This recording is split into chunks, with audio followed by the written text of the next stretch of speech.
नमस्कार, स्वागत है आप सभी का जी भारत पर। आप देख रहे हैं न्यूज रूम लाइव और मैं मनोज श्रीवास्तव। यानी खबरें सीधे आप तक वहां से लेकर आ रहे हैं जहां खबरें आती हैं, क्रॉस चेक होती हैं, छनती हैं और उसकी डिटेल के साथ हम आप तक लेकर आते हैं। और आज न्यूज रूम लाइव में सबसे बड़ी खबर, केंद्रीय गृह मंत्री अमित शाह का बड़ा बयान। ये बहुत बड़ा बयान है, सियासी तौर पर इस पर रिएक्शन आने तेज हो रहे हैं, लेकिन आपको बताएं कि वो बयान क्या है।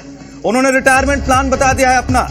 अमित शाह ने अपना रिटायरमेंट प्लान अभी बता दिया है। ये अपने आप में बहुत बड़ा बयान है और वो कहते हैं कि वो जब रिटायर होंगे तो अपना आगे का जीवन प्राकृतिक खेती को समर्पित करेंगे, उसमें अपना जीवन यापन करेंगे, उसको समझेंगे और उसमें वो आविष्कार क्या नए हो सकते हैं प्राकृतिक खेती के तौर पर, उसको आगे बढ़ाने में अपना समय देंगे। उन्होंने ये भी कहा है कि वेद उपनिषदों का हम पाठ करेंगे, उसके बारे में हम जान कर लेंगे, भारत को कैसे और विकसित कर सकते हैं और कैसे धार्मिक स्तर पर हम अखंड भारत के निर्माण को और ऊंचाई तक ले जा सकते हैं। इन तमाम बातों की ओर इशारा करते नजर आए हैं। तो अमित शाह का यह बयान अपने आप में बड़ा बयान है। जिस तरीके से उन्होंने कहा है कि अपना रिटायरमेंट प्लान बताते हुए कि रिटायर होने के बाद वो करने क्या वाले हैं, उन्होंने साफ कहा कि प्राकृतिक खेती की तरफ वो अपना जोर देंगे, अपना ध्यान देंगे। इसके अलावा वेद उपनिषदों की तरफ वो ध्यान देंगे, इसकी पढ़ाई करेंगे और ये जानने की कोशिश करेंगे कि आध्यात्म के जरिए कैसे और हम विकसित कर सकते हैं भारत को। ये बड़ी बात है। ऐसी स्थिति में आप समझिए कि जहां एक तरफ विकसित भारत की बात हो रही है, उसको लेकर के संकल्पना की बात हो रही है, और उससे भी ज्यादा इंपॉर्टेंट ये है कि बहुत सारे ऐसे ट्रेड डील्स हैं, बहुत सारे ऐसे वैश्विक स्तर पर डील्स हैं, वो अभी आगे बढ़ रहे हैं। और इस स्थिति में अमित शाह का यह बयान,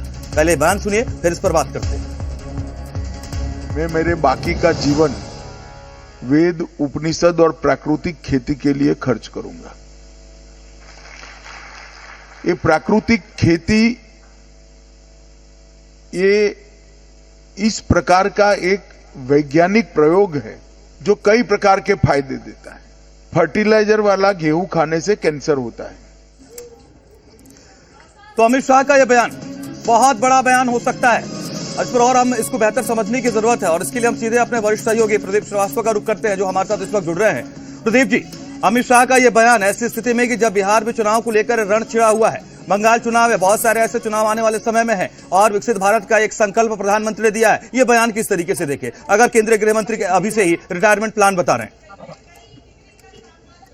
देखिए, बहुत आप अगर देखें तो जिस तरीके से कभी शेर बूढ़ा नहीं होता, इसीलिए राजनीति में भी कभी कोई बूढ़ा नहीं होता है। और सबसे बड़ी बात है, बहुत कम लोगों को पता होगा कि जो अमित शाह जो ऑर्गेनिक जो फार्मिंग करते हैं वो अपनी ही जमीन पे करते हैं, जिसके अंदर पहले से जो प्रोडक्शन है उनकी 2 से 3 गुना बढ़ चुकी है। अब सवाल सबसे बड़ा ये आता है कि जहां मोदी जी 2047 का विजन जो है वो जनता के सामने रख रहे हैं और करीब करीब जो है 30 ट्रिलियन डॉलर यानी करीब 30 लाख करोड़ डॉलर तक इसको देश को ले जाने की बात कर रहे हैं, तो वहां पे अमित शाह जो है वो कैसे और किस तरीके से जो है अपना ये प्लान बता सकते हैं।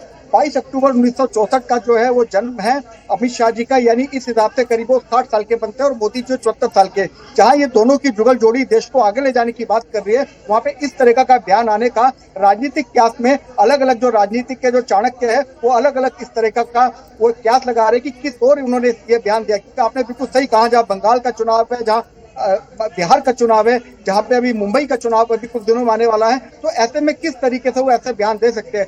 लेकिन बहुत कैजुअली उन्होंने बयान दिया। उन्होंने अपने रिटायरमेंट का प्लान बताया। उन्होंने ये नहीं बताया कि मैं रिटायर कब हो रहा हूँ। हो सकता है इन चुनावों में बीजेपी को भव्य जीत करा के पार्टी को ऊपर ले जाके तब वो अपनी रिटायरमेंट की कोई प्लानिंग बताए। जी, बहुत शुक्रिया प्रदीप आपका इस वक्त इस अपडेट के लिए। बहुत शुक्रिया आपका, आपके पास आगे भी लौटते रहेंगे। तो ये बड़ा बयान जरूर सामने आया और इसको लेकर के उन्होंने अपनी बात रखी है, ये अहम है और इसको लेकर के रिएक्शंस अपने आप में आएंगे। हालांकि जरूर ये बात है कि अमित शाह ने ये नहीं बताया है कि वो रिटायर कब होने वाले, लेकिन इतना इशारा जरूर किया कि आगे करने क्या वाले हैं।